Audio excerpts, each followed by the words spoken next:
नमस्कार मित्रों, स्वागत है आपका। जैसा कि आप जानते हैं, नित्य प्राय जब भी आते हैं कुछ नया लेकर आते हैं।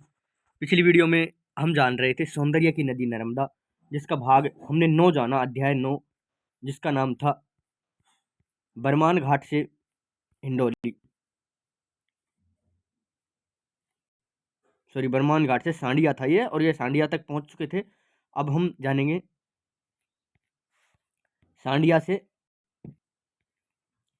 होशिंगाबाद, है ना। तो ये दृश्य था, थोड़ा सा इसको देख लीजिए आप। रेखा चित्र भी इसको कह सकते हैं हम, ना, एक तरीके से। आगे देखिए अब क्या होता है। नर्मदा भरपूर बह रही है, खूब पानी वर्षा है इस साल। कहते हैं ऐसी वर्षा 100 साल पहले नहीं हुई। वर्षों वर्षा अभी अभी समाप्त हुई है। नर्मदा का पानी अभी भी मटमैला है। यहाँ नर्मदा पर लकड़ी का कच्चा पुल बनता है, लेकिन उसके बनने में देर है। पानी कम हो तो बने। नारियल फोड़ने तक के लिए पत्थर नहीं था। एक नाव पर एक नारियल फोड़ा और नरमदे हर के घोष के साथ सांडिया से चल पड़े। दिन था 19 अक्टूबर 1983 और साथी था फूल सिंह गोंड नौजवान बटालियन है सेना में, ना। ऊंचा पूरा अट्टा गट्टा शायद ही कभी बोलता है, मानो बोलना जानता ही नहीं हो।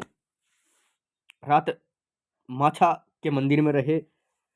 नर्मदा की कगार पर है, गांव दूर है। शाम को कगार पर खड़ा नर्मदा को देख रहा था। पास के पेड़ों में पक्षी चहचहा रहे थे। देखते देखने को नर्मदा का विस्तृत प्रवाह, सुनने को पंछियों का समवेत गान, और चुपचाप ढलती शाम खूब अच्छा लग रहा था। तभी दूर से कुत्तों का भौंकना सुनाई दिया, और वे इस बुरी तरह से भौंक रहे थे मानो एक दूसरे को चीर कर रख देंगे। सारा मजा किरकिरा हो गया। खुशी के साथ प्राय दुख का पुछल्ला लग रहा था। दुख का पुछल्ला क्यों लग रहा था, देखिए। सुबह आगे बढ़े। थोड़ी देर में कुब्जा आ गई। कुब्जा और नर्मदा के एन संगम पर अजेरा एकदम खड़ी कगार पर होने के कारण यह गांव किसी हवा महल सा जान पड़ता था। लगता था फूंक मारते ही झोंपड़ी नीचे पानी में लुढ़क जाएगी। कुछ कुब्जा में, कुछ नर्मदा में। हमने कुब्जा पर पार करनी चाही, लेकिन कैंपा या कीच कादा इतना अधिक था कि पैर रखते ही अंदर धंसते। नर्मदा से मिलने और उसके संग हो लेने की उतावली में कुब्जा मानो अपना असबाब यहीं भूल गई हो।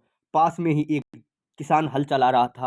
उसने बताया कि दूर वह जो नीम का पेड़ दिखाई दे रहा है, वहां लोग वहां से कुब्जा पार करते हैं। बरसात में नर्मदा और कुब्जा की धाराएं एक हो जाती है, और इन खेतों की जगह पानी ही पानी लहराता है। अजेरा बरसात में टापू बन जाता है।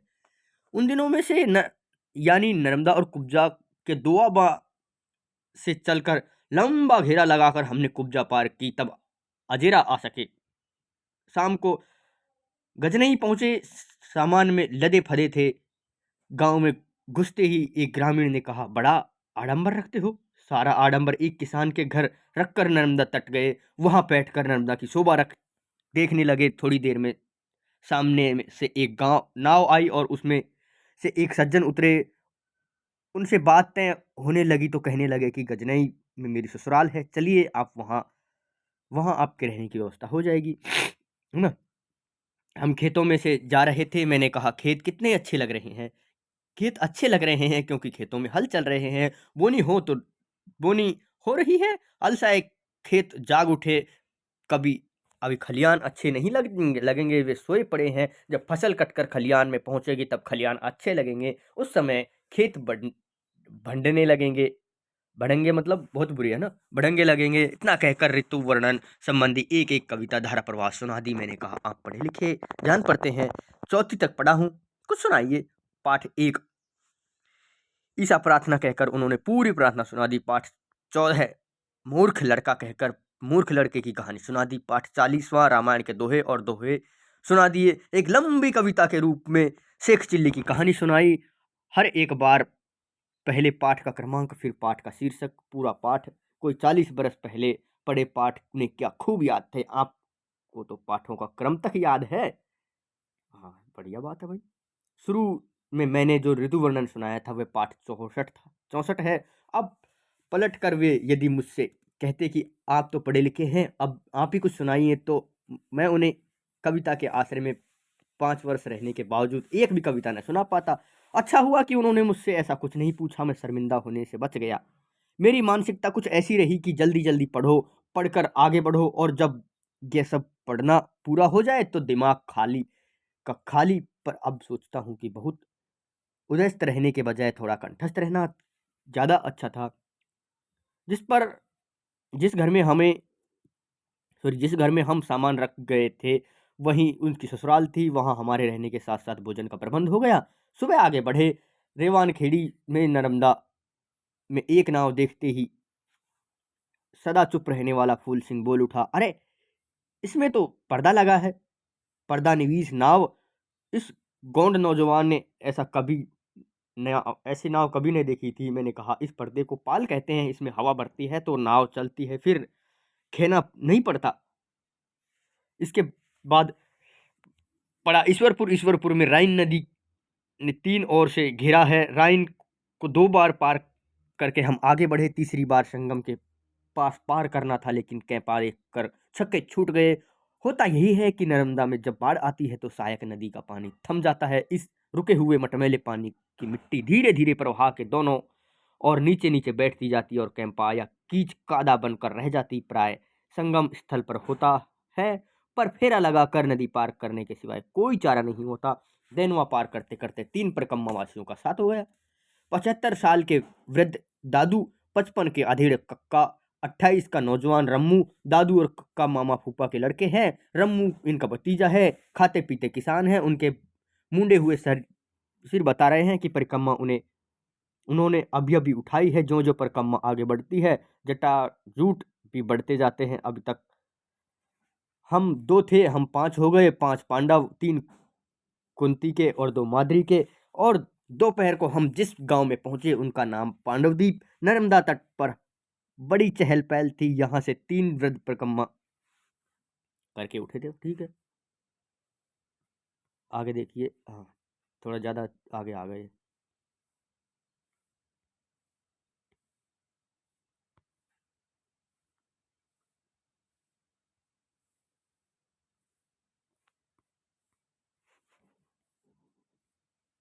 हम 10वीं यात्रा पे चल रहे थे ना, डांडिया से। यहाँ पर थे हम। परिक्रमा यहाँ से 3 वृद्ध परिक्रमा उठाकर चल दिए थे। ठीक है, उठा रहे थे उन्होंने, उन्हीं को विदा करने आए थे उनके संगी संबंधी। हम बैठे, एक स्त्री ने कहा, महाराज भोजन तैयार है, आप नहा आइए। भोजन हुआ, फिर चलने का समय हुआ। नाते रिश्तेदार रो रो कर तीनों को विदाई दे रहे थे। एक बच्ची अपने दादा से लिपट कर खूब सुस्कियां खूब भर भर कर रोई और किस तरह अलग नहीं होना चाहती थी। मैंने देखा हमारा नौजवान साथी रम्मू अपनी आंखें पोंछ रहा है। रम्मू बांका नौजवान है, लंबा सुगठित और खुशमिजाज, बातूनी हद वर्जे का। उतना ही मिलनसार रास्ते में कहने लगा, मेरे 2 बच्चे हैं, 7 बरस की बेटी, 4 बरस का बेटा। उनकी माँ अब नहीं है। बच्चों को भाई के घर छोड़ आया हूँ। उन्हें छोड़ते समय उतना कष्ट नहीं हुआ था जितना आज हुआ है। उस दिन की जी कड़ा कर लिया था। बच्चों को सोते हुए छोड़ आया। आज उस बच्ची को अपने दादा के साथ लिपट कर रोते देखकर मुझे मेरे बच्चे याद हो आए। मैंने अपने को रोक न सका, आंसू ढुलक आए। सप्ताह भर में थमे आंसू मौका पाते ही बाहर आ गए। आंसू को कोई कब कैद कर पाया है। मारू कब आ गई कुछ पता ही नहीं चला। अब हम अभी किनारे पर ही थे कि रम्मू मारू में उतर गया। कैंप में 4-6 डग चलता ही था कि एकाएक धंसने लगा। जांग तक धंसने चला गया। वह बेहद डर गया। उसके मुंह से आवाज नहीं निकल रही थी। अच्छा हुआ कि धंसना रुक गया। हम लोग भी उसे हिम्मत दिलाते रहे। धंसना रुका तो हिम्मत बढ़ी। पहले ही उसने लाठी निकाली, धीरे से एक पैर निकाला, फिर दूसरा, और वापस आ गया। आज मरते मरते बचा। अंदर ही अंदर चला जा रहा था। रेवमाई ने बचा लिया। रेवामाई मतलब नर्मदा है ना, रेवामाई ने बचा लिया, वरना मारू तो मुझे मार ही डाल रही थी। मारू भी नदी है, रेवा भी नदी है। रेवा नर्मदा को कहते हैं। रेवा तट जो आपने कभी पृथ्वीराज रासो पढ़ा होगा ना, उसमें आता है रेवा तट है ना। लंबा चक्कर लगाकर मारू पार करने के सिवा कोई चारा न था। किनारे किनारे ऊपर की ओर चले। गीले में जाकर कंपा मक्खन सा मुलायम था। खूब सूखने पर वह कच्चे लोहे सा कड़ा हो गया था। तड़कर टुकड़ों में टूट गया था और पैरों में कांटों की तरह चुभ रहा था। 75 साल के वृद्ध दादू का इस सूखी पगडंडी धरना धरती पर चलना देखा नहीं जाता, पर उनके मुंह से उफ तक नहीं। तभी एक ग्रामीण मिला, उसने कहा कि इतना लंबा घेरा क्यों लगा रहे हैं? उधर मारू जहां नर्मदा से मिल रही है वहां जाइए, वहां आसानी से पार हो जाएगा, हो जाएंगे। अच्छा, आज मारू नर्मदा में कहाँ मिल रही, देखिए तो असंभव, इतना कीच कादा है, तब संगम पर तो भी अधिक होगा, वहां जाना व्यर्थ है। लंबा घेरा लगाकर मारू पार की, फिर पड़ा शतवासा। इस गांव में हमारे साथियों के परिचित रहते थे, उन्हीं के घर ठहरे। उन्हें जब मारू प्रसंग सुनाया तो हंसकर कहने लगी, अभी 2 रोज पहले गांव ने संगम में बेशरम की डंगाले बिछाकर रास्ता बनाया था, आपने नाहक चक्कर लगाया। एक तो इतना बड़ा चक्कर लगाया, ऊपर से मूर्खों के नाम लिखाया। शाम को नर्मदा तट पर पूनों का भरा पूरा चांद निकला, धरती दूध से नहा उठी। कौन कहेगा कि दिन में धूप और रात में चांदनी मूलतः एक है। सूर्य प्रकाश जब सीधे आता है तो धूप निकलती है, और जब चंद्रमा ताल में नहाकर आता है तो चांदनी कहलाता है। भोर होते ही चल दिए नदी तट पर। नदी तट की उपजाऊ मिट्टी देखकर मेरे किसान साथी कहते हैं, यह मिट्टी सोना उगलती है, सोना।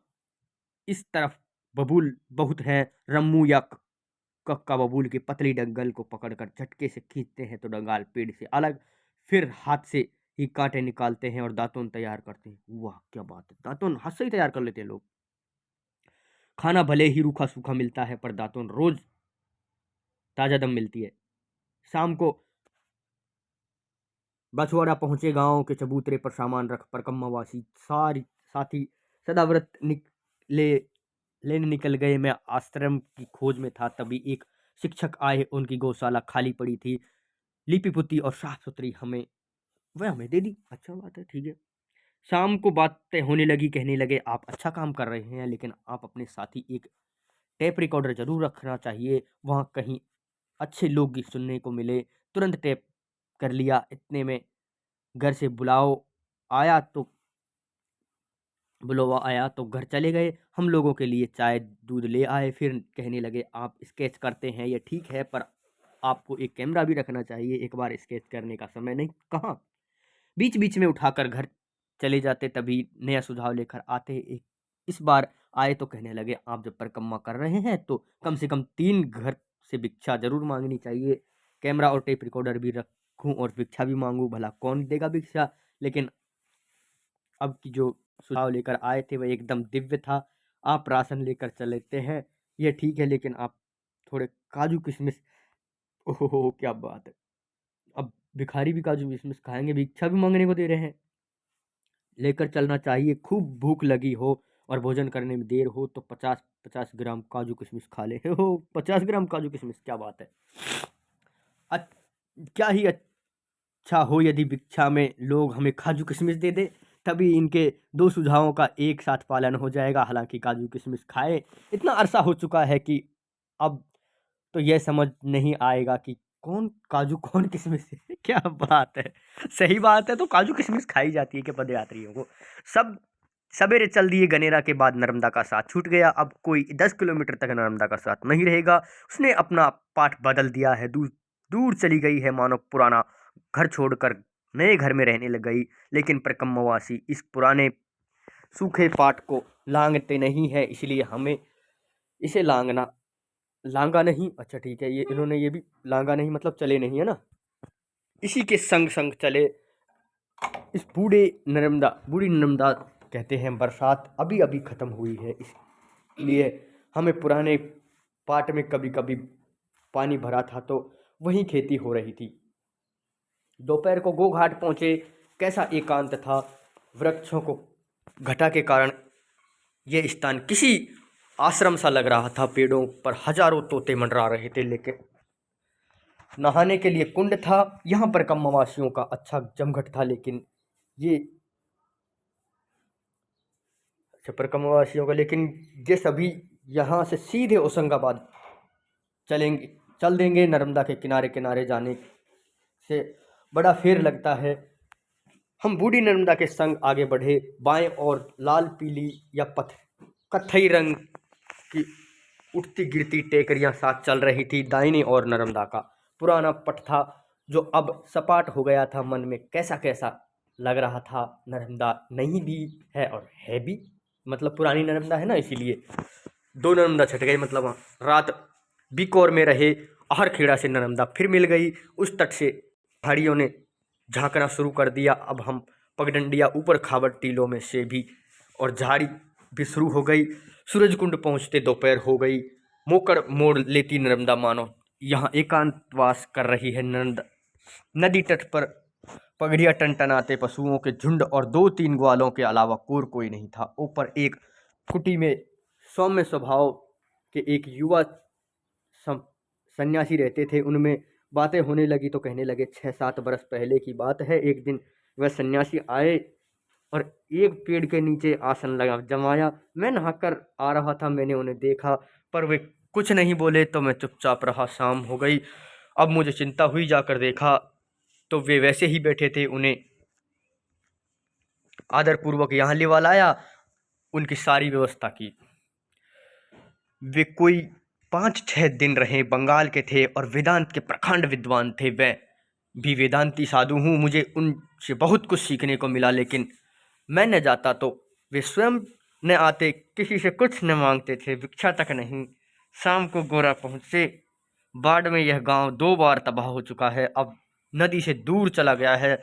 नदी किनारे 6-7 घर बचे हैं। नर्मदा तट पर बनी कुटी के में रात रहे। सुबह उठकर देखा नर्मदा का पानी सुनहरा हो रहा है। ठीक है। थोड़ी देर में सूरज का लच्छोहा गोला निकला। जो वह ऊपर चढ़ता गया पानी में, उसके प्रतिबिंब की चौड़ाई तो वहीं रह गई, लेकिन लंबाई बढ़ती चली गई और देखते ही देखते उसने एकदम दमकते स्तंभ के रूप में ले लिया। यह तो मानो सूरज का कीर्ति स्तंभ है। फिर तो मैं रोज सुबह शाम सूर्य चंद्र के समाधि निर्मित कीर्ति स्तंभ देखता। मतलब सूर्य की जो किरण पड़ती है ना, तो सीधा ऐसा लगता है जैसे स्तंभ खड़ा हुआ है पानी में। संसार के सभी कीर्ति स्तंभ एक न एक दिन ढह जाएंगे, लेकिन केवल यही 2 हैं जो यावत चंद्रो दिवाकरो रहेंगे, यानी कि जब तक सूर्य चंद्र रहेंगे तब तक वो रहेगा ना।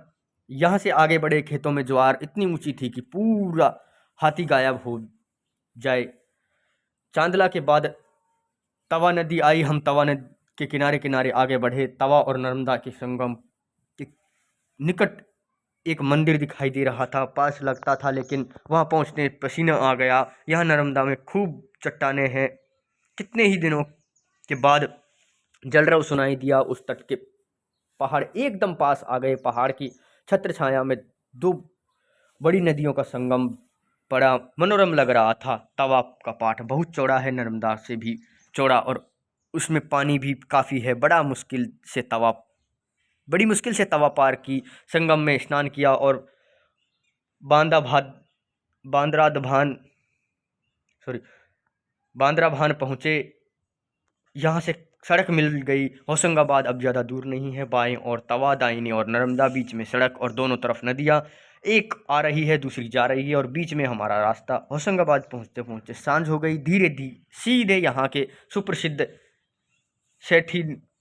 सेठानी घाट पहुँचे। यहाँ बहुत सारे परिक्रमावासी थे। कई तो बाहर पेड़ के नीचे ठहरे थे।